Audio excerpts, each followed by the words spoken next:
Salut à tous, bienvenue sur BFT. C'est parti, première preview de la soirée.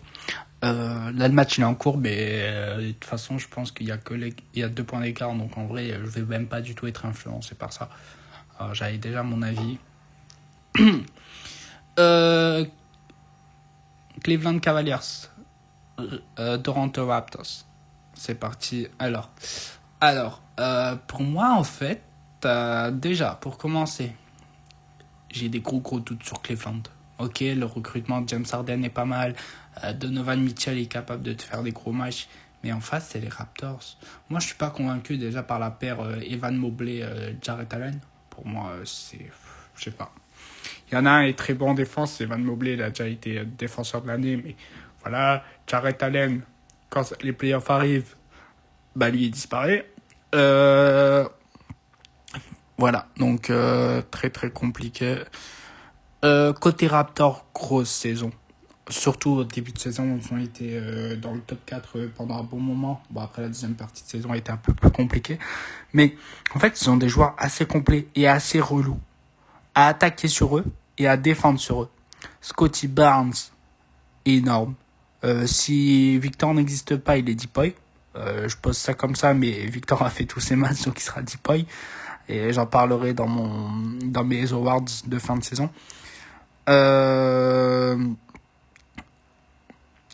Mais voilà, Brandon Ingram, le KD des pauvres. Désolé, mais en fait, il y a des joueurs comme ça qui sont trop détents, qui sont trop qui sont trop vacanciers, mais en fait, ils te mettent 20 points par match trop facilement. Et Brandon Ingram fait partie de cette catégorie à la KD. KD, on en parlera dans une prochaine dans une prochaine vidéo quand on va parler d'Houston.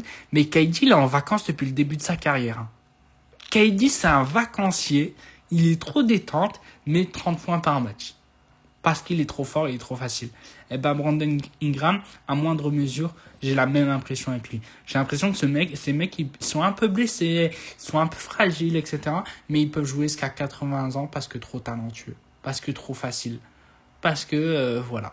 Et Brandon Ingram, c'est sûrement l'option 1 avec Scotty Barnes des Raptors cette saison, et il a vraiment fait une bonne saison. Il revient de loin, hein. Il était à New Orleans avant quand même.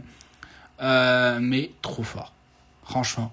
RJ Barrett, il commence à rentrer un peu dans son prime, il commence vraiment à confirmer. Les gars, la draft 2019, RJ Barrett, Zion Williamson, Ja Morant, RJ Barrett était parti pour être le 3e meilleur joueur de la draft. Au final, c'est le 2e.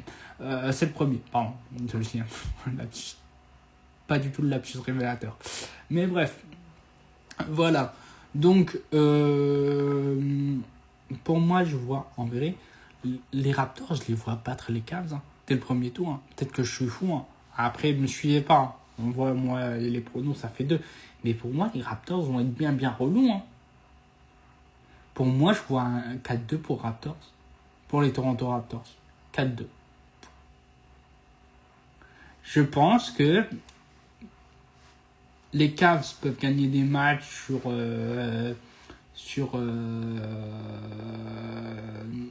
la, comment dire, grâce au talent de Donovan, de James Harden, etc.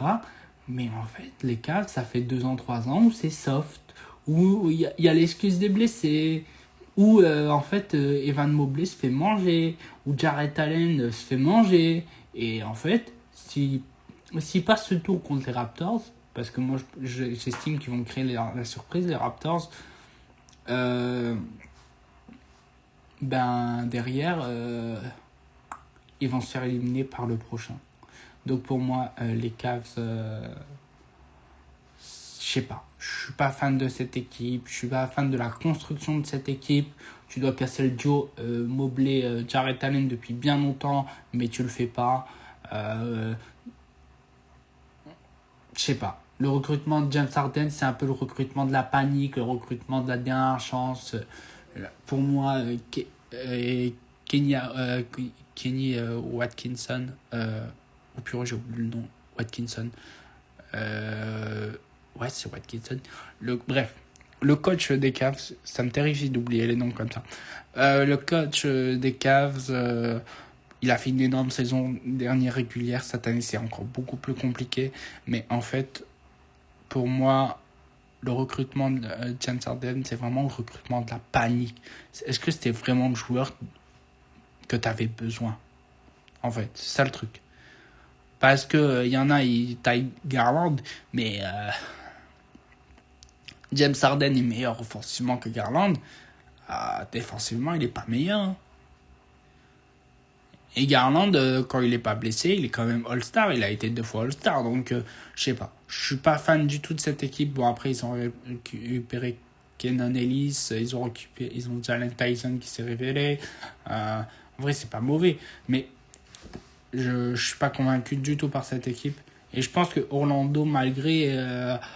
Orlando, oula, je suis fatigué. Toronto, malgré comment dire, la Toronto, malgré la saison surprise, moi je pense que la surprise peut continuer. Donc, victoire 4-2 j'ai quoi avec Orlando? Victoire 4-2 des Toronto Raptors contre les Cavs en playoff. Let's go. Voilà. Donc, n'hésitez pas à vous abonner, à liker, à commenter pour me donner votre avis en commentaire.